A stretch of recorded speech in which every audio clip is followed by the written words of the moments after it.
ప్రభు ప్రభునందు ప్రియ విశ్వాసులారా, పరిశుద్ధుడైన యేసుక్రీస్తు శుభనామమున మీకు వందనాలు తెలియజేస్తున్నాను.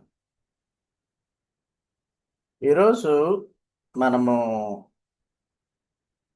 ధ్యానించబోయేటువంటి అంశం ఏదంటే యాకోబు మోసము. తాను చల్లిన దానినే విత్తనాలు విత్తిన దానికే ఫలము మనము కోస్తాం.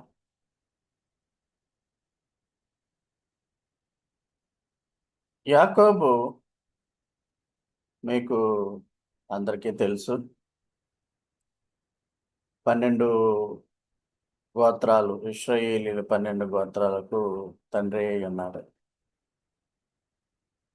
అటువంటి వ్యక్తి జీవితంలో యవ్వన కాలంలో తను చేసినటువంటి పొరపాట్లకు వృద్ధాప్యంలో దానికి శిక్ష అనుభవించవలసి వచ్చింది. మనలో కూడా ప్రతి ఒక్కరూ కూడా శక్తి ఉన్నప్పుడు యవ్వన కాలంలో ఆలోచన శక్తి ఉన్నప్పుడు మనము కొన్ని తప్పిదాలు కావాల్సుకుని చేస్తూ ఉంటాం. అయితే ఆ తప్పిదాలకు ఈ లోకంలోనే మనము శిక్ష అనుభవించవలసి ఉంటుందనే విషయాన్ని మనము చూడబోతున్నాం. యాకోబు మరి యువకుడిగా ఉన్నప్పుడు మోసగాడుగా ఉండేవాడు. తన సోదరుడైనటువంటి ఏశావు, ఇస్సాకు పుట్టినటువంటి ఇద్దరు బిడ్డలలో యాకోబు, ఏశావు తన అన్నయ్య అయినటువంటి ఏశావును మోసం చేశాడు. ఏశావు ఒక ఆకలిని అలుసుగా తీసుకొని తనకు చెందనటువంటి జ్యేష్ఠత్వాన్ని మరియు తన తండ్రి దగ్గర నుండి ఆశీర్వాదం, అంటే తాను ఒక రాజ్యాధికారము పొందే విధముగా ఆశీర్వాదం ఉంటుంది, దాన్ని కూడా పొందాడు. తన తల్లి సహాయంతో మేక చర్మాలను ఉపయోగించి తండ్రిని ఇస్సాకు మోసగించాడు. ఎందుకంటే రోమాలు కలిగి ఉన్నవాడు ఏశావు కనుక అతనులాగా నటించి తండ్రిని మోసం చేశాడు. అయితే ఆ మోసాన్ని అంతటినీ కూడా మోసానికి ప్రతిఫలముగా ఎక్కడో నరకములోకి వెళ్ళడము అలాగా ఆలోచన చేయకుండా మనం ఈ లోకంలోనే పనిష్మెంట్ ఉంటుంది. అదే విధముగా తను పెళ్లి చేసుకొనబోయేటువంటి స్త్రీ మామ లాబాను దగ్గర మోసపోతాడు. ఎలా మోసపోతాడంటే తను రాహేలును వివాహం చేసుకోవాలి అనేటువంటి విధానంలో 7 సంవత్సరాలు పనిచేస్తాడు. ఆ యొక్క పనికి తగినటువంటి ఆ యొక్క ప్రతిఫలాన్ని కూడా పొందలేదు. మరొక విధముగా ఇంకొక 7 ఏళ్ళు పనిచేయవలసి వచ్చింది రాహేలుని పెళ్లి చేసుకోవడానికి. ముందుగా లేయాను చేసుకోవడం జరిగింది. ఇక్కడ మోసపోతాడు. తాను యాకోబు తన సహోదరుడిని ఏ విధంగా మోసం చేశాడో యవ్వన కాలంలో, ఇక్కడ వివాహ కాలం వచ్చేటప్పటికి ఆ విధంగా మోసపోయాడు. అదే విధముగా ఇంకొకసారి కూడా మోసపోయాడు వృద్ధాప్యంలో. తన సొంత కుమారులు 11 మంది చిన్నవాడైనటువంటి యోసేపును చంపేసినట్లుగా ఒక కథను సృష్టించారు. ఇతనుకు రంగుల వస్త్రాన్ని ధరిస్తూ ఉండేవాడు. చిన్నవాడు కాబట్టి బాగా ప్రేమించేవాడు. వాడిని ఎక్కువగా ప్రేమిస్తున్నాడు అనేటువంటి ఉద్దేశంతో అతను చనిపోయినట్టుగా ఒక మేకను చంపి ఆ మేక రక్తంలో వస్త్రాన్ని ముంచి తండ్రిని మిగతా కుమారులంతా కూడా యాకోబును మోసం చేశారు. తాను ఎంతో ఎక్కువగా ప్రేమించేటువంటి యోసేపు చనిపోయాడు అనేటువంటి ఆలోచనలో వృద్ధాప్యంలో తీవ్రంగా విషాదకరంగా జీవించాడు. మరి తర్వాత మళ్ళా యోసేపు దగ్గరికి ఐగుప్తుకి వెళ్ళడము, వీళ్ళందరూ కూడా అక్కడికి వెళ్ళి సంతోషంగా అతన్ని కలవడము, క్షమాపణ అయన్నీ జరిగాయి. ఏదేమైనప్పటికీ ఈ ఈ యొక్క ఆహ్, స్టోరీ యొక్క సారాంశం ఏంటంటే, నువ్వు కుయుక్తి కలిగిన వాడవు, నీవు మోసగాడువు, మోసంతో మిత్రులను, బంధువుల్ని అందరినీ కూడా జయిస్తున్నాను, నేనెంతో గొప్పవాడిని అనుకున్నప్పుడు, చివరికి రోజులు గడిచే కొద్దీ నువ్వు కూడా అదే విధమైనటువంటి శిక్షకు, ద్రోహానికి గురయ్యేటువంటి పరిస్థితి ఉందని దేవుడు జ్ఞాపకం చేస్తున్నాడు. గలతీయులకు రాసిన పత్రిక 6వ అధ్యాయము 7, 9లో మోసపోకుడి, దేవుడు వెక్కిరింపబడడు. మనుష్యుడు ఏమి విత్తునో ఆ పంటనే కొయ్యును. శరీరేచ్ఛల బట్టి విత్తువాడు తన శరీరము నుండి క్షయమను పంట కోయను. ఆత్మ నుండి విత్తువాడు ఆత్మ నుండి నిత్యజీవమని పంట కోయదను. చివరిగా కంక్లూషన్ ఏమిస్తామంటే, మనము మేలు చేయుట యందు విసుకక విందుము, మనం అలయక మేలు చేస్తేమేనని తగిన కాలమందు పంటను కోతుము, మంచి పంటను కోతుము. శరీరేచ్ఛలను బట్టి విత్తువాడు శరీరము నుండి క్షయమను పంట కోస్తాడు. అంటే ఒకవేళ మనము మన నోరు అదుపులో పెట్టుకోకుండా దుర్భాషలతో, అబద్ధాలతో, లేకుంటే చాడీలతో మనము ఇతరులను కించపరిచినప్పుడు, అదే విధముగా నీకు కూడా ఒకానొక టైంలో నువ్వు కూడా అవమానపరచబడతావు. శరీరపు ఆశలు తీర్చుకోవాలని ప్రయత్నం చేసినప్పుడు, నీ ఇష్టమైన లైంగిక విషయాల వైపు నువ్వు వెళ్ళిపోతే, అందులో సంతోషం ఉండదు గానీ కొంతకాలానికి నీ లైంగికేచ్ఛలు బట్టి నువ్వు దుఃఖపడేటువంటి వ్యాధులొస్తాయి. అయితే ఆత్మపూర్ణగా నువ్వు జీవిస్తున్నప్పుడు దేవుడు నీ లోకంలోను దీవిస్తాడు. అదేవిధంగా నిత్యజీవం అనే పంటను కోస్తాడు. దేవుడు వెక్కిరింపబడడు. మనుష్యుడు ఏమి విత్తితే ఆ పంటనే కోస్తాడు. గలతీ 6, 7, 8లో మనం చూస్తున్నాం. మనము ఇతరులతో ఎలా ప్రవర్తిస్తున్నామో దేవుడు కూడా మనతో అదే విధంగా ప్రవర్తించే విధంగా ఉంటాడు. మోసగాళ్ళు ఇది విశ్వాసులకే చెప్తున్నాం మనం బయటోళ్ళకి చెప్పము. మనము మోసగాళ్ళుగా ఉంటే మనం కూడా మోసపోతాం. యాకోబు గొప్ప సామర్థ్యం కలిగినటువంటి ప్రతిభావంతుడైనటువంటి యువకుడు. యవ్వన కాలంలో గొప్ప తెలివితేటలు కలిగినటువంటి వాడు. కానీ అతను తీవ్రమైనటువంటి దోషాన్ని కలిగి ఉన్నాడు. అదేంటంటే యవ్వన కాలంలో ఇతరుల యొక్క భావాలను, స్వకీయుల భావాలను, తన సోదరుల భావాలను పట్టించుకోకుండా తాను పట్టిందే కరెక్ట్ అనే విధంగా పంతాన్ని నెగ్గించుకోవడానికి అబద్ధాలాడేవాడు, కుట్రలు పన్నేవాడు, కుతంత్రాలు పన్నేవాడు. ఆదికాండము 27వ అధ్యాయంలో దీనిని ఈ స్టోరీని మనం చూస్తాం.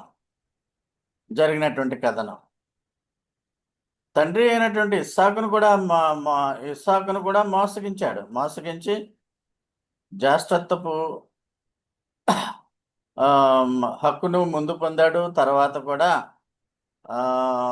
దీవెన తండ్రి నుంచి పొందగలిగాడు. కుటుంబాన్ని చీల్చేశాడు. కుటుంబం అంతా బాధకు, ద్వేషానికి గురయ్యే పరిస్థితిని తీసుకొచ్చాడు. నిజమే, యాకోబు దేవుని యొక్క దీవెన పొందినవాడే.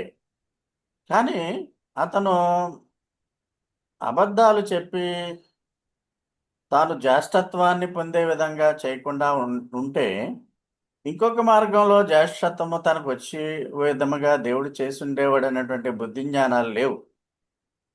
యాకోబు గొప్ప సామర్థ్యము గల ప్రతిభావంతుడైన యువకుడు, తెలివైనవాడు, వివేకం కలిగిన వాడు అని ఎప్పుడు అనుకుంటా ఉండేవాడు యవ్వన కాలంలో. ఇతరుల యొక్క భావాలను పట్టించుకోకుండా తాను అనుకున్నదే నెగ్గించుకోవడానికి అబద్ధాలు చెప్పేవాడు, కుట్రలు పన్నేవాడు, కుతంత్రాలు పన్నేవాడు. అదొక రహస్య పాపంగా అతనికి ఉండిపోయింది. సో, ఒకే కుటుంబంలో బ్రదర్స్. ఏశావు పెద్దోడు, యాకోబు చిన్నోడు. ఏశావు వేటగాడు. బయట వేటలతో ఎప్పుడు కూడా బిజీగా ఉండేవాడు. ఇట్టే భావోద్వేగాలకు లోనయ్యేవాడు. యాకోబు ఎప్పుడు కూడా నిశ్శబ్దంగా ఇంట్లోనే గడిపేవాడు. సామర్థ్యము, ప్రతిభావంతము కలిగినవాడు. కుట్రలు, కుతంత్రాలు పన్నేవాడు. మనలో కూడా చాలామంది క్రిస్టియన్ మినిస్ట్రీలో గానీ, లేక ఫ్యామిలీస్‌లో గానీ, మన బ్రదర్సే, మన సిస్టర్సే. కొంతమంది తెలివైన వాళ్ళు, కుట్రలు పన్నేవాళ్ళు, కుయుక్తులు పన్నేవాళ్ళుంటారు.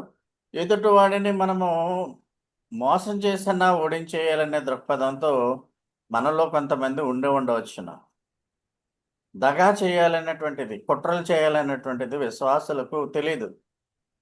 కానీ అలాంటి కుట్రలు, కుతంత్రాలు, దగా చేయడం అనేది సాతాను లక్షణం. అలాంటి లక్షణాన్ని విశ్వాసులు కలిగి ఉంటే, వాళ్ళు ఏదైనా మోసం చేసేట పక్షంలో ఎవరినైనా, వారు కూడా ఒకానొక టైంలో మోసపోతారు. తన వ్యాపారంలో నేను తెలివైన వాడినని భావించేటువంటి వ్యక్తులు చాలామంది యాకోబులాగా ఇతరుల భావాలను పట్టించుకోకుండా ఏ విధముగా చీటింగ్ చేయాలి అని ఆలోచన చేస్తూ ఉంటారు. అబ్రహాము కుమారుడైన ఇస్సాకు ద్వారా యాకోబు, ఏశావులొచ్చారు. ఏశావు కొంత తెలివితేటలు తక్కువగా ఉన్నవాడు కనుకనే మోసపోయాడు. యాక్చువల్‌గా చిన్న కుతంత్రం ఏంటంటే వేటాడి అనేక రోజులు వేటాడి వచ్చినప్పుడు తనకు ఆకలి ఎక్కువగా ఉన్నప్పుడు ఒక ట్రిక్ చేశాడు తెలివైనటువంటి యాకోబు. నీ జ్యేష్ఠత్వాన్నిచ్చి నీకు రొట్టె, పప్పుకూర, పానీయం ఇస్తానని చెప్పాడు. హెబ్రీ 12, 15, 17లో మనం చూస్తాం. జ్యేష్ఠత్వం వల్ల విలువేంటి అన్న దాన్ని పెద్ద పట్టించుకోలేదు. ఆకలి ఆకలి తీర్చుకోవడానికి తమ్ముడి దగ్గర మోసపోయాడు. మనలో కూడా వాక్యం ఏదైనా ఫంక్షన్స్ జరుగుతుంటే వాక్యం వినకుండా ఆకలి ఆకలి తీర్చుకోవడానికే ప్రయత్నం చేస్తారు కానీ చాలామంది క్రైస్తవులు, విశ్వాసులైనటువంటి వారు అలా చేయకూడదు. దేవుని వాక్యము వెదజల్లుతున్నప్పుడు ఆ వాక్యాన్ని స్వీకరించే మనసులు కలిగి ఉండాలి. అసలు వాక్యమే లోపలికి ఎంటర్ అవ్వకుండా ఉండేటువంటి విధముగా ఆ యొక్క ఫంక్షన్ నిర్వాహకులు, లేకుంటే ఆ ఫంక్షన్‌లో పాల్గొనేవారు బిజీగా ఉంటారు. అది సాతాను కుట్ర. అది గమనించుకోరు. ప్రసంగికుడు ప్రసంగం చేస్తానే ఉంటాడు. సభలో ఉన్న వాళ్ళెళ్ళి కడుపులు నింపేసుకుంటా ఉంటారు. నాకు ఎన్నో సార్లు చిరాకు పడ్డాను. అనేకమైన ఫంక్షన్స్‌లో. లేదంటే భోజనాలే పెట్టేసి ప్రసంగం చెప్పేటప్పుడు నిద్రపోయేటట్టన్నా చేయొచ్చు. అప్పుడప్పుడు మెలుకువొచ్చినప్పుడు వాళ్ళు వింటారు. మీలో కొంతమంది అటువంటి వాళ్ళు ఆదివారానికొచ్చి కూడా నిద్రపోయే వాళ్ళు ఉండి ఉంటారు. ఎందుకంటే చెవి వాక్యం వైపు వెళ్ళకుండా నోరు ఆహారం వైపు వెళ్తే అదొక సాతాను కుతంత్రం అని భావించాలి. మనలో అలాంటి వాళ్ళు ఎవరైనా ఉంటే సరి చేసుకుందాం. సో, మన బలహీనతలను వాడుకొని సాతాను మనల్ని ఎప్పుడు కూడా పడగొట్టేయాలని చూస్తుంటాడు. మనకి ఒక బలహీనత ఆకలి. ఆదివారం వాక్యం వినేటప్పుడు ఆకలి. థర్స్‌డే నాడు రాకుండా ఉండే విధంగా వేరే బిజీగా ఉండేటువంటి విధానం. సో, ఆ విధమైనటువంటి పరిస్థితుల్లో మనము సాతాను యొక్క మోసానికి గురవ్వకుండా ఉండాలి. ఇక్కడ తన యొక్క తమ్ముడిని కూడా మోసం చేశాడు ఇస్సాకు, యాకోబుని. అదే విధంగా ఆహ్, త మ ఇస్సాకు ఇస్ ఇస్ ఆహ్, ఈ విధముగా మొదటి కుతంత్రం ఏశావుని మోసం చేశాడు. మొదట కుతంత్రం. రెండవ కుతంత్రం ఏంటంటే తండ్రిని ఇస్సాకుని కూడా మోసం చేసేసాడు. ఇంట్లో పెద్ద కుమారుడికి దీవెన ఇవ్వాలి, కుటుంబ బ్లెస్సింగ్. అయితే తల్లి సహాయంతో ఒంటికి అతను రోమాలు ఉన్నట్లుగా, ఈ పిక్చర్లో ఉన్నట్లుగా తండ్రి చేతికి ఆ రోమాలు తగిలే విధంగా చేసి ఒక ట్రిక్ ప్రయోగించాడు. ఎందుకంటే తన అన్న ఏషావు ఈ రోమాలు కలిగిన వాడు, ఇతడు సుకుమారమైన శరీరం కలిగిన వాడు. తండ్రి గుర్తుపెట్టేస్తాడు, తండ్రి అంధుడు కాబట్టి. ఆ విధంగా రెండవసారి, మొదటిసారి ఏమో ఆహారం కొట్టి అన్నయ్యని మోసగించాడు, జ్యేష్ఠత్వం పుచ్చుకుంటానని. రెండవసారి ఈ యొక్క కుటుంబ బ్లెస్సింగ్, ఫ్యామిలీ బ్లెస్సింగ్ రిసీవ్ చేసుకోవడానికి జ్యేష్ఠపుత్రుడు అర్హుడు. కానీ తండ్రిని మోసగించి బ్లెస్సింగ్ తీసుకుంటాడు రెబెకా సహాయంతో, తల్లి. సో ఆ విధముగా 2 సార్లు దగా చేశాడు Jacob. Cheats his father Isaac. ఈ విధముగా మరి 12 గోత్రాలకు తండ్రి అయినటువంటి యాకోబు మోసం చేశాడు. అంటే మనలో ఆ మోసం అలాగ ఉంటుంది. అయితే తర్వాత దేవుని క్షమాపణలు అడిగి అడిగి ఉంటాడు, దేవుడు కరుణించి ఉంటాడు. కానీ తాను చేసినటువంటి మోసానికి ప్రతిఫలముగా యాకోబు భూమి మీదే బ్రతికుండగానే, జీవించి ఉండగానే హృదయపు కోతను అనుభవించాడు. కొడుకు పోయాడు అనుకుని ఏసేపు మిగతా 11 మంది శిష్యులు, 11 మంది కుమారులు ఏసేపు నువ్వు చంపేశారు అన్నటువంటి భావనతో కుమిలి కుమిలి ఏడ్చి జీవితాంతము చివరి వరకు కూడా అలాగా హృదయము వేదనతో విషాదకరంగా గడిపాడు. మోసాలు చేసే ట్రిక్స్ చాలా ఈజీ ఇతరులను పడగొట్టడం. అయితే ఆ పడగొట్టడంలో దేవుని ఉగ్రత ఉందని మర్చిపోతూ ఉంటాం మనం. ఈ సందర్భంగా హెబ్రీ గ్రంథకర్త 12వ అధ్యాయంలో ఏమి రాస్తున్నాడో చూడండి. 15లో మీలో ఎవడైనాను దేవుని కృప పొందకుండా తప్పిపోతానేమో అని చేదైన వేరు మొలిచి కలవరపరచడం వలన అనేకులు అపవిత్రులైపోదురేమో అని ఒక పూట కూటి కొరకు తన జ్యేష్ఠత్వపు హక్కును అమ్మివేసిన ఏషావు వంటి భ్రష్టుడైన వ్యభిచారి అయినను ఉండునేమో అని జాగ్రత్తగా చూసుకున్నాడు.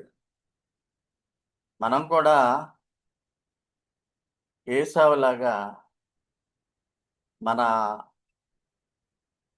దేవునిలో మన కృపను, లేక దేవునిలో మన ఆధిక్యతను పాప విషయాల్లో మనం ఇన్వాల్వ్ అవుతూ అమ్మివేస్తున్నామేమని ఒకసారి ఆలోచించుకోండి. తర్వాత ఏషావు ఎంతో కన్నీళ్లు పెట్టుకున్నాడు, మళ్ళా ఆశీర్వాదం కావాలన్నాడు, శ్రద్ధగా వెతికాడు, కానీ మారు మనసు పొందే అవకాశం లేకుండా ఇక్కడ మనం ఇస్కరియోతు యోధాలాగా విసర్జింపబడినట్లుగా మనం చూస్తున్నాం. సో చేదైన వేర్లు నీకు అప్పుడప్పుడు మొలుస్తూ ఉంటాయి. అంటే అవిశ్వాసం కలిగించేటువంటిది. మనం నమ్మొచ్చా, నమ్మకూడదా, సంశయం. ఆ విధముగా చేదైన వేర్లు లేకుండా నువ్వు అవిశ్వాసపు వేర్లు నీలో ఉంటే తొలగించి వేసుకో. ఇక్కడ మనము ఈ జీనాలజీ చూస్తే అబ్రహాము, షారా, ఇస్సాకు, రెబకా, వీళ్ళిద్దరికి ఏసావు పుట్టాడు, యాకోబు పుట్టాడు. ఏసావు నుంచి కూడా సంతానం ఎదోమీయులు వచ్చారు. ఎదోమైట్స్. దేవుడు ఎవరిని వదిలివేయడు, తను అనుకున్న వాళ్ళకి ఆశీర్వాదాలు ఇస్తాడు. ఇంత యాకోబు నుంచి ఇశ్రాయేలు జనాంగము వచ్చినటువంటి వాడే మరి చీటర్. అంటే కొంచెము యవన కాలంలో చీటరు, పెద్దదిగా పశ్చాత్తాపడ్డాడు, కరెక్టే. కానీ మనకి కూడా కొంచెము మనసు చికాగా అనిపిస్తుంది. ఇలాంటి వాడు దేవుడు ఏ విధంగా ఎంపిక చేసుకుని ఉన్నాడు. మనము ఇలాంటి వాళ్ళమే, కానీ దేవుడు మనల్ని ఎంపిక చేసుకున్నాడు క్రీస్తు రక్తము బట్టి, యాకోబు విశ్వాసం బట్టి తనను ఎంపిక చేసుకుని ఇశ్రాయేలు జనాంగాన్ని ఇతని ద్వారా తీసుకుని వచ్చి ఉన్నాడు. సో దేవుడు ఏం చేస్తాడో అనేది మనము ఆ, ప్రశ్నించలేం. అది ఆయన ఇష్టం. కాబట్టి ప్రియులారా, జ్యేష్ఠత్వపు హక్కును అమ్మేసుకున్నాడు. జ్యేష్ఠత్వపు హక్కు అంటే అది ఆ రాజ్యాధికారము ఇచ్చే విధముగా తన యొక్క జ్యేష్ఠత్వపు హక్కును ఏశావు అమ్మివేశాడు. అదేవిధంగా ఆ ఆ కుటుంబానికి సంబంధించినటువంటి కుటుంబంలో పెద్దవాడికి చెందవలసినటువంటి ఆశీర్వాదాల్ని పొందాడు మోసపూరితంగా. సో ఆ మోసానికి తగినటువంటి ఫలితాన్ని, తాను విత్తినటువంటి మోసము, దగ, ఆ మా కుతంత్రాలకు ఫలితము యవన కాలంలోనే పొందేశాడు. తనేమో రాహేల్ని పెళ్లి చేసుకోవాలని అంటే మామ లాబాను కుయుక్తి పన్ని 7 సంవత్సరాలు పనిచేయించుకుని మొదట రాహేలుకు వివాహం చేయకుండా లాబాను వివాహం చేసిన రాహేలును వివాహం చేసుకోవాలి అని అనుకున్నప్పుడు మళ్ళా ఇంకొక 7 ఏళ్ళు కష్టపడి పనిచేశాడు. తనకు వచ్చినటువంటి ఆదాయం అంతా కూడా తీసేసుకోవడం జరిగింది. మోసపోయాడు ఇక్కడ. అంటే ఇంచుమించు 14 ఏళ్ళు ఒక కూలీవాడిలాగా కష్టపడి పనిచేశాడు రాహేలు వివాహం చేసుకోవడానికి. ఈ విధముగా మనము ఇశ్రాయేలు గోత్రాలను చూసినప్పుడు ఈ మొదటి భార్య లేయా, రాహేలు. ఈ చిత్రంలో లేయా కొరకేమీ తను తాపత్రయపడలేదు. మొదటి 7 ఏళ్ళు సేవ చేయమన్నాడు, ఇంట్లో సేవకుడిగా చేశాడు. చేయగానే చిన్నమ్మాయికి వివాహము చేయకుండా పెద్ద అమ్మాయికి పెళ్లి చేయకుండా చిన్నమ్మాయికి ఇవ్వడానికి, రాహేల్ని ఇవ్వడానికి ఒప్పుకోలేదు. అంటే ముందు లేయాని చేసుకుని మళ్ళీ రాహేల్ కొరకు ఇంకో 7 ఏళ్ళు అక్కడ మోసం జరిగింది. యాకోబు ఆ విధంగా మోసపోయాడు. సో ఆ విధంగా మనం చూసినట్లయితే లేయా నుంచే యూదా గోత్రం వచ్చింది. ఆ యూదా గోత్రం నుంచే యేసుప్రభు కూడా రావడం జరిగింది. దావీదు, యేసుప్రభు. సో ఆ విధంగా మనం మోసం చేస్తే ఖచ్చితంగా మళ్ళా మనం మోసపోతాం ఇక్కడే, ఈ లోకంలోనే. అయితే పరలోకంలోనికి మనం వెళ్తామా లేదా అన్నది మనం చేసినందు విశ్వాసమును బట్టి అది జరుగుతుంది. కానీ నష్టం జరగాలంటే ఇక్కడే నష్టం జరిగిపోతుంది మన పాపక్రియలు బట్టి. సో 7 సంవత్సరాలు శ్రమ లాబాను మోసం చేశాడు. రాహేలును వివాహం చేశాడు. తర్వాత మళ్ళా 7 ఏళ్ళు శ్రమ పడితే రాహేలుని వివాహం చేశాడు. ఆ విధంగా లేయాకు 7 ఏళ్ళు, రాహేలుకు 7 ఏళ్ళు, 14 ఏళ్ళు డబ్బు కోల్పోయాడు, ఇవ్వలేదు. మోసపూరితమైనటువంటి విధముగా మామ చేతిలో మోసపోయాడు. ఈ విధముగా మోసము మనం చేస్తే తిరిగి మోసగించబడతాము అనేటువంటిది గుర్తుపెట్టుకోండి. సో ఇక్కడ యేసేపుకు ఒక రంగుల వస్త్రము ఇచ్చాడు. దీన్ని దేవుని సంఘాల్లో మిగతా వారి నుంచి వేరుపరిచేటువంటి వస్త్రము 12 మంది శిష్యుల్లో యేసేపుకు ఒక ప్రత్యేకమైనటువంటి వస్త్రాన్ని ఇచ్చాడు, రంగుల వస్త్రం. మిగతా వాళ్ళకి అసూయ కలిగింది. మిగతా 11 మంది నుంచి సెపరేషన్ని శాంక్టిఫికేషన్ అంటారు. చర్చ్ ఆఫ్ గాడ్లో మనము మిగతా విశ్వాసుల నుంచి క్రీస్తు రక్తం ద్వారా కడుగబడి మనము విమోచింపబడిన జనాంగం అని తెలియజేయడానికి ఇతరుల నుంచి మనం కొన్ని ప్రత్యేకమైన విధంగా మన భాష, వేష, ఈ కుయుక్తులు, కుతంత్రాలు ఇలాంటివి ఏమీ లేకుండా ఒక స్వచ్ఛమైన దేవునికి ఇష్టమైన జనాంగంగా మనము అభివృద్ధి పొందుతూ ఉంటాం దేవుని సంఘాల్లో. దాన్ని శాంక్టిఫికేషన్, సెపరేషన్ అంటారు. ఈ రంగుల వస్త్రాన్ని శాంక్టిఫికేషన్కి ఎగ్జాంపుల్గా చెబుతూ ఉంటారు మన పెద్దలు. సో అందరూ ఒకలాంటి వస్త్రాలు వేస్తే వీడు రంగు కలిగిన వస్త్రాలు, ఈ రంగు కలిగిన వస్త్రాలు, ఆ వస్త్రము బదులుగా ఇంకొక మా రక్తములో ముంచినటువంటి వస్త్రం తీసుకుని చనిపోయాడు అనే విధంగా ఇతను ఆ, ఏసేపు చనిపోయాడు అన్న దానికి ఆ విధముగా మరి యాకోబు మోసగించబడతాడు తన యొక్క మిగతా ఆ, పుత్రుల చేత. నువ్వు చిన్నప్పుడు మోసం చేసావు, పెద్ద ఎదిగాక మోసపోతావు. సో జీవిత చరమాంకములో యాకోబు స్వయంగా మోసపోయాడు. అత్యంత ఇష్టమైన కుమారుడైన యేసేపు చనిపోయాడని కుమిలి కుమిలి ఏడ్చి జీవితాంతము కూడా విషాదం అనుభవించాడు. అతను రంగుల అంగీని చనిపోయిన మేక రక్తంలో ముంచి మీ అబ్బాయి చనిపోయాడు అని అన్నారు. కానీ అతను ఈజిప్ట్ వరకు వెళ్ళి అక్కడ ఒక గొప్ప అధికారిగా కరువు కాలంలో ఈ కుటుంబాన్ని ఆదుకున్నాడు యేసేపు. సో ఈ విధంగా మనం ఇతరులను మోసం చేసేటట్టయితే కొంతకాలానికి వృద్ధాప్యము లేక శక్తి పోయినప్పుడు మనం కూడా మోసపోతాం, దుఃఖంలో గడుపుతాం. ఈ విధముగా మనము మన జీవితాలని మనం మార్చుకోవాలి. శక్తి ఉంది కదా, ఆరోగ్యం ఉంది కదా, ట్రిక్స్ ప్లే చేయగలం కదా, ప్లే చేయాలి మనం. మాటలు అబద్ధపు మాటలు, కుతంత్రాలు, ఈ రాజకీయాలు, ఇవన్నీ కూడా దేవుని సంఘాల్లో కూడా వ్యాపించిపోతున్నాయి. అవి లేకుండా ఉండే విధంగా మనం చేయాలి, లేకపోతే నువ్వే మోసపోతావు. ఇంకొక ఉదాహరణ మీకు మీ ముందు ఉంచుతాను. దావీదు హృదయానుసారుడైనటువంటి మనుష్యుడు దేవునికి. అంత దావీదు గోత్రం నుంచే యేసేపు వచ్చాడు. అలాంటి దావీదు యవన కాలంలో తాను చేసినటువంటి తప్పిదాలకు శిక్షను ఇక్కడే అనుభవించాడు. దావీదు పరలోక రాజ్యంలోనికి వెళ్ళడు అని ఏమీ చెప్పట్లేదు మనం. తాను చేసిన పాపాలకు క్షమాపణ పొందాడు.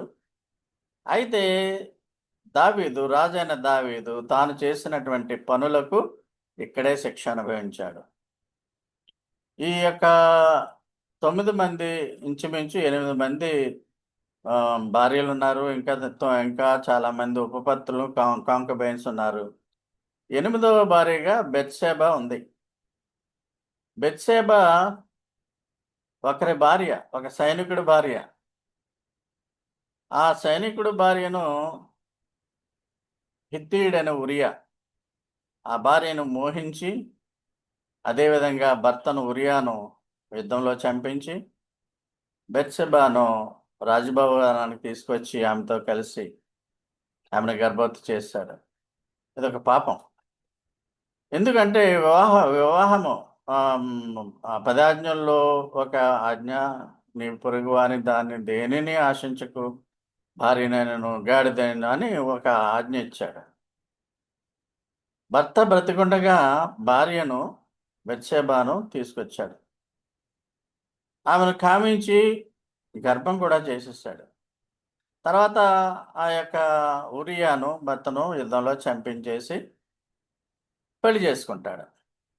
అంటే పెళ్లికే ఆమె బహుశా గర్భధారణతో ఉందేమో. ఆ విధంగా తన తప్పిదం చేశాడు. తప్పిదం చేసినప్పుడు మరి దేవుడు భక్తుల ద్వారా, నాతాను ద్వారా నీవు తప్పిదం చేశావు అని అతన్ని మందలించి అతని తప్పును తను తెలుసుకునే విధంగా పాప క్షమాపణ కొరకు విలపించే విధంగా నాతాను చేయగలిగాడు. అయితే ఇక్కడ ఇక్కడ దావీదు పశ్చాత్తాపడ్డాడు. 51వ దావీదు కీర్తన పశ్చాత్తాపము దావీదు కీర్తన. అది దావీదు రాసిందే. దేవా నా పాపమును వెరుగుదువు, హిమము కంటే నువ్వు తెల్లగా నన్ను కడుగుము అనే ఆ వాక్యాలన్నీ ఉన్నటువంటి 51వ దావీదు కీర్తన దావీదు యొక్క పాప ప్రాయశ్చిత్తపు కీర్తన అది. యెహోవా నీ పాపాన్ని తీసేశాడు, నువ్వు చచ్చిపోవు కానీ యూ విల్ బి పనిష్డ్. ఏంటో పనిష్మెంట్లు ఏంటో చూద్దాం. దావీదుకు కూడా తను చేసినటువంటి దేవుని బిడ్డగా, దేవుడు అభిషేకించినటువంటి రాజుగా ఉండగా దేవునికి వ్యతిరేకమైనటువంటి పనులు చేశాడు. పనిష్మెంట్ ఏంటంటే నీకు పుట్టినటువంటి బిడ్డ చనిపోతాడు. 2 సమూయేలు 12, 13, 14లో. బిడ్డ పుట్టిన తర్వాత బెత్షెబాకు దావీదుకు పుట్టిన మొదటి బిడ్డ వారం తర్వాత చచ్చిపోతాడు. నాతాను చెప్పినట్లే చచ్చిపోతాడు. సో దావీదు కుటుంబం తర్వాత సంవత్సరాల్లో మరిన్ని కష్టాలు పొందింది. దావీదు రాజుకు 8 మంది భార్యలు, 9 ఇంకా అనేకమైన ఉపపత్నులు ఉన్నారని చెప్పాను కదా. దావీదు కుమారుల్లో దావీదు బతికుండగానే 4 అకాల మరణాలకు గురయ్యారు. ఆ విధముగా బిడ్డలు చనిపోయినప్పుడు ఎంతో హృదయవేదన కలుగుతుంది. ఆ హృదయవేదనే దావీదుకు శిక్ష. బెత్షెబాకు దావీదుకు పుట్టిన రెండవ వాడు సొలొమోను. సొలొమోను దేవాలయాన్ని కట్టించగలిగాడు, కొడుకు కట్టించగలిగాడు. దావీదుకు కూడా ఆలోచన ఉండేది, కట్టించలేకపోయాడు దేవుని మందిరాన్ని. ఈ విధముగా దావీదు బెత్షెబా విషయాల్లో రహస్యంగా జరిగినటువంటి పాపాలన్నీ కూడా దేవుడు చూశాడు. పశ్చాత్తాపడ్డాడు. నాతాను చెప్పినప్పుడు దేవుడు క్షమించాడు. అయితే పాపాన్ని క్షమిస్తాడు కానీ పాపం యొక్క పరిణామాల్ని అలాగే ఉంటాయి. కష్టమైన పరిస్థితుల్లో కూడా దేవుడు మళ్ళా ఆస్వాదించాడు. సొలొమోను రెండో బిడ్డ సొలొమోను పుట్టించాడు. ఇంకా చాలామంది బిడ్డలు ఉన్నారు. ఆ బిడ్డల్లో మా ముఖ్యంగా మనము అబ్షలోము చూస్తాము. అదేవిధంగా ఇంకొక కొడుకు కూడా తిరుగుబాటు చేస్తే అతన్ని చంపించేశాడు. ఎడో నిజా తెలుగులో అతన్ని ఎడో నిజా. ఆ ఎడో నిజా అనేవాడు కూడా చంపబడతాడు. దావీదుకు వ్యతిరేకంగా కుట్ర పంతే. అబ్షలోము కూడా చంపబడ్డాడు. ఈ విధంగా కొడుకులే తన ఎదురుగుండా చనిపోయినటువంటి 4 కొడుకులు చనిపోయినటువంటి పనిష్మెంట్ 4 రెట్లు పనిష్మెంట్ వచ్చినట్లుగా మనం చూస్తున్నాం. కానీ ప్రియులారా, దీన్నే వేరే వేరే మతస్థులు అంటారు కర్మ ఫలితం అంటారు. కర్మ అంటే నువ్వు చేసినటువంటి తప్పిదాలకు ఈ లోకంలోనే నువ్వు పనిష్మెంట్ పొందాలి. మనలను యేసయ్య మన పాపముల నుండి తప్పిస్తున్నాడు, మనల్ని రక్షిస్తాడు, రక్షించాడు.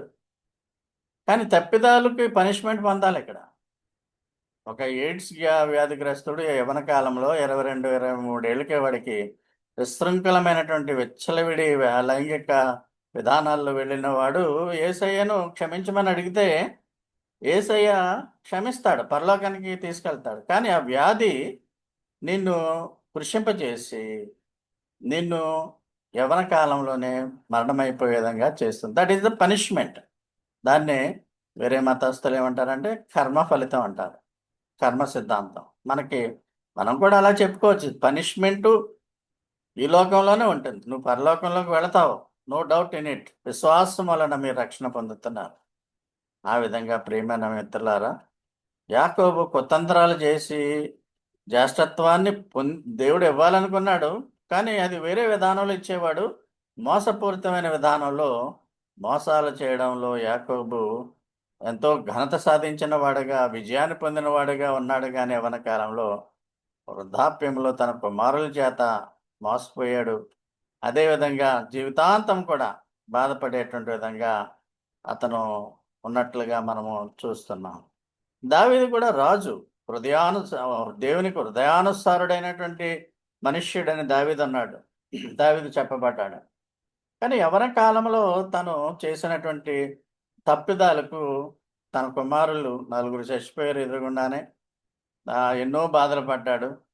బెత్షెబాకు దావీదుకు పుట్టినటువంటి మొదటి కుమారుడు వ్యభిచారంతో పుట్టాడు అన్న విధంగా దేవుడు చంపేశాడు. ఆ విధంగా నాతానుకు చెప్పినట్లే జరిగింది. సో భక్తులైన వారు దేవుని యొక్క క్షమాపణను పొందుతారు. కాకపోతే వారు శారీరకంగా చేసినటువంటి పనులకు ఈ లోకములోనే పనిష్మెంట్ ఉంటుంది.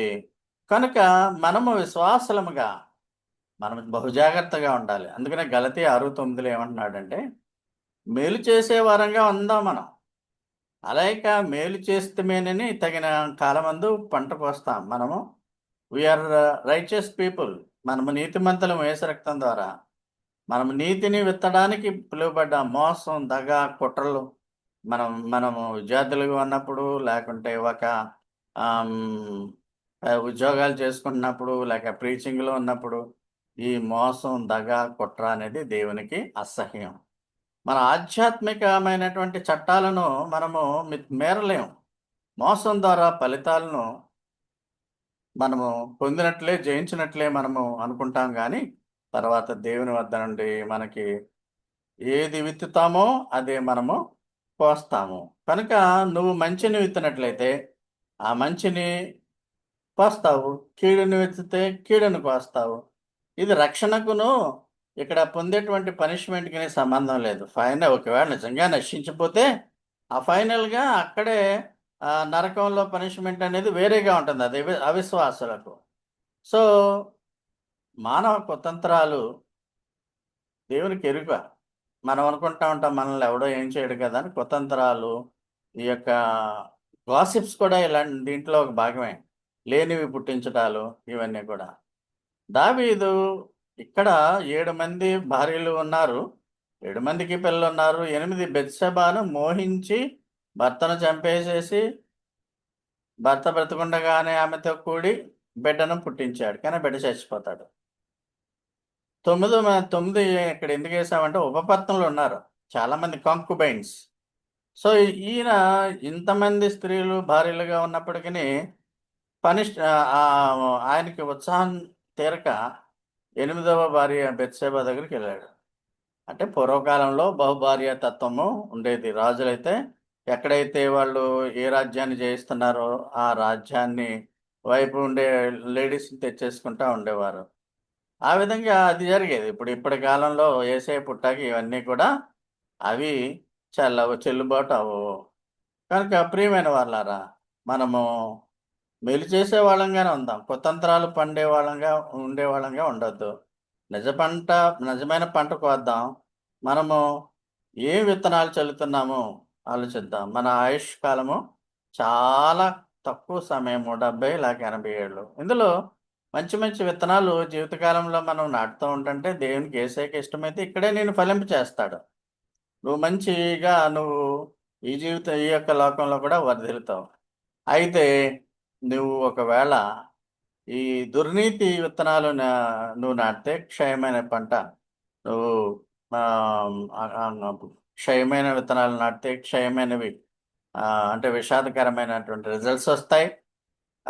ఒకవేళ నువ్వు నీతికరమైన విత్తనాలు వేస్తే నీకు నీతి ఫలాలు అనేకమైనవి కలుగుతాయి.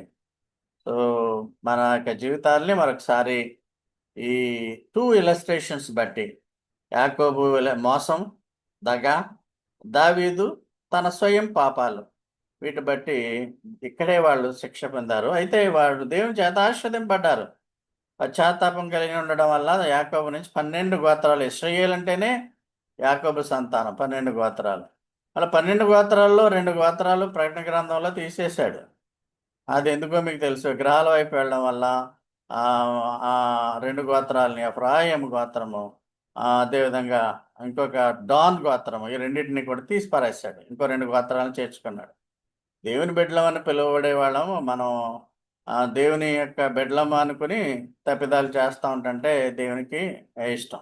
దేవుని బిడ్డలని చెప్పుకుంటూ ఆ ఎఫ్రాయిము గోత్రం, దాను గోత్రాలు పేరుకి దేవుని బిడ్డలు గాని సాతాను పూజించేవారుగా, విగ్రహారాధులుగా మారిపోయారు. అందువల్ల తనకు అయిష్టమైంది కాబట్టి దేవుడు తీసి పారేశాడు. అలాగా ఇక్కడ మనము 12 గోత్రాల్లో 2 గోత్రాలు కూడా పోయాయి. విశ్వాసుల్లో కొంతమంది చివరికొచ్చేటప్పుడు నిలబడకుండా అబద్ధపు విధానంలో వాళ్ళ జీవితాలుంటే వాళ్ళు కూడా తప్పనిసరిగా దేవుని కృప నుంచి దూరంగా పోయేటువంటి పరిస్థితులుంటాయి. దావీదు కుట్రలు, కుతంత్రాలు కాదు గానీ స్వయం పాపం. తను ఆశించి తనక శరీరాశను నెరవేర్చుకోవడానికి చేశాడు. ఆ విధంగా అబ్షలోము కూడా చంపబడ్డాడు. అబెనాజై కూడా చంపబడ్డాడు. 9 కుమారులు తన ఎదురుగుండానే చచ్చిపోయారు. అబ్షాలోం కూడా ఆహ్, చేయరాని పనులన్నీ కూడా తండ్రికి దుఃఖకరమైనటువంటి పనులు చేస్తాడు. కాబట్టి నువ్వు ఏ పంటనైతే విత్తుతున్నావో, ఆ పంటనే భూమి మీద కోయుదువు. కనుక జాగ్రత్తగా ఉందాం. దేవుని యొక్క కృప మనకు ఎల్లవేళలా ఉండును గాక.